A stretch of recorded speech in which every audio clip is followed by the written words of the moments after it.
Ya, balik lagi, tinggal mentalnya Arsenal nih kuat apa enggak. 3 kali beruntun jagain trofi orang tuh sakit sih rasanya kan. Menurut gua Arsenal tuh punya skuad yang imbang, rata, imbang, walaupun nggak terlalu mencolok gitu. Jadi ya kayaknya sih buka puasa sih 22 tahun. Ruben Amorim meletakkan fondasi dasar. Michael Carrick tuh kayak apa ya? Kayak kalau istilah konstruksi tuh ngaci lah.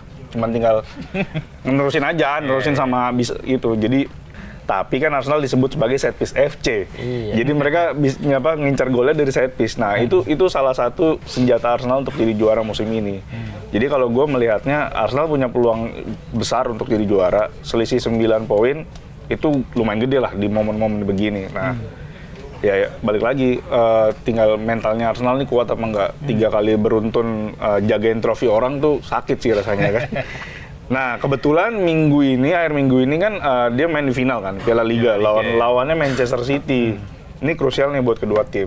Siapa yang menang di pertandingan itu, dia akan dapat momen, dia akan dapat mental. Wah, ternyata gue bisa juara gitu.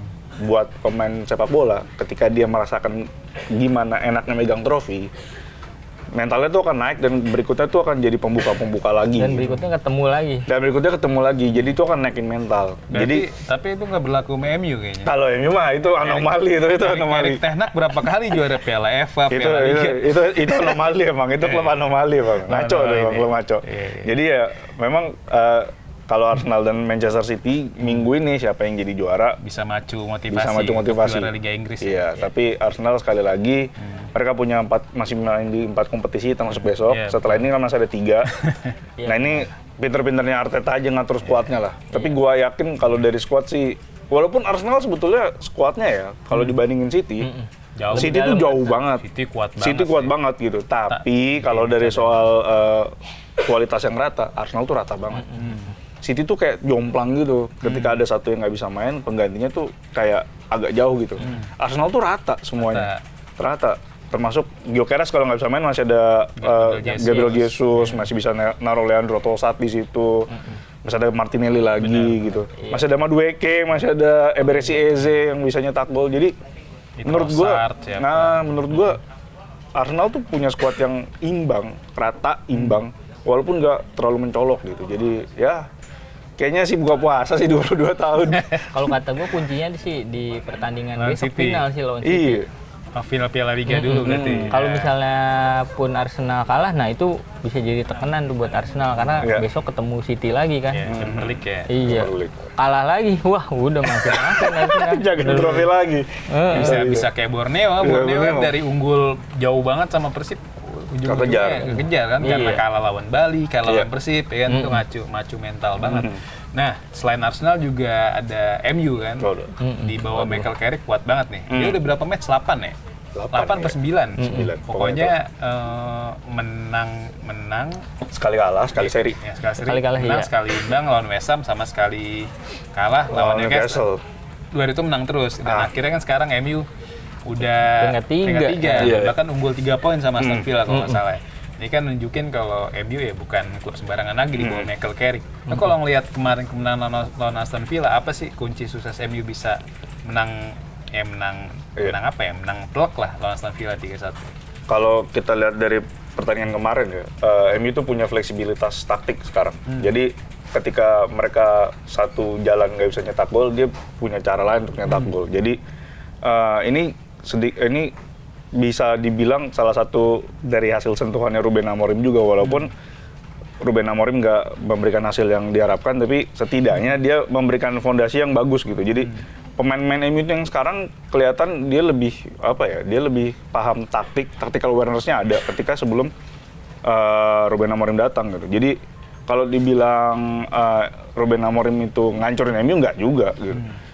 Dia ngancurin bangetnya karena memang musim lalu udah hancur banget kan. Sebelum dia datang tuh udah hancur, udah peringkat tengah-tengah.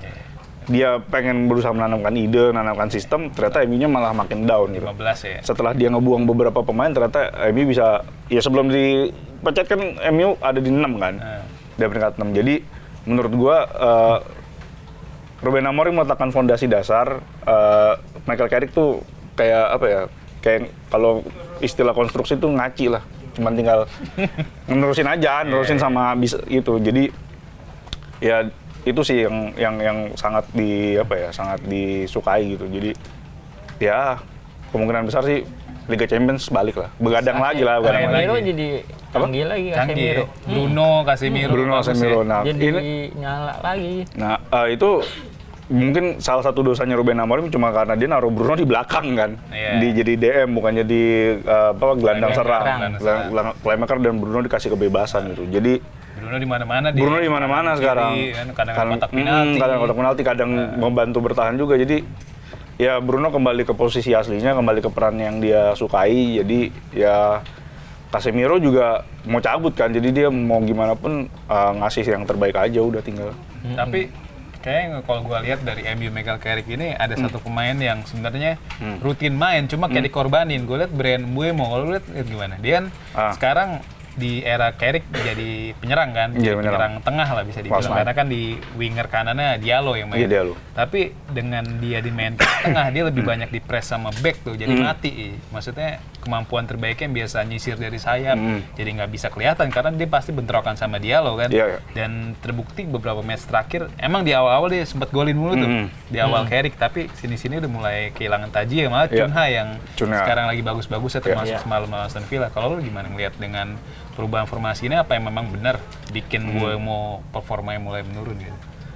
Performanya menurun sih kayaknya sih enggak ya, cuman mungkin lagi agak jelek aja. Adanya Mbeumo sama Diallo sebetulnya ya dua-duanya bisa main bareng. Ketika lawan City kan kelihatan tuh kayak gitu, terus ketika lawan Arsenal juga kelihatan. Tapi problemnya adalah ya Mbeumo sekali lagi bukan striker utama kan. Mungkin waktu di Brentford dia jadi striker, tapi dia lebih banyak dari sayap masuk ke tengah, ya kan. Nah, satu lagi kan MU punya Benjamin Sesko yang kemarin juga terus nyetak gol. Dia golin kalau jadi super sub terus. Jadi super sub terus. Nah, ketika dipasang lawan Newcastle dari awal ternyata nggak bekerja dengan baik, ya kan. Jadi ya mungkin Carrick masih pertimbangan don't change the winning team gitu. Jadi kalau dia melihat, dia mungkin masih merasa Bemo di depan, Diallo kanan, kiri Cunha tuh masih works gitu. Walaupun jadi, nanti mungkin kalau Dorgu sembuh, Dorgu main lagi. Tapi kayaknya enggak sih, susah.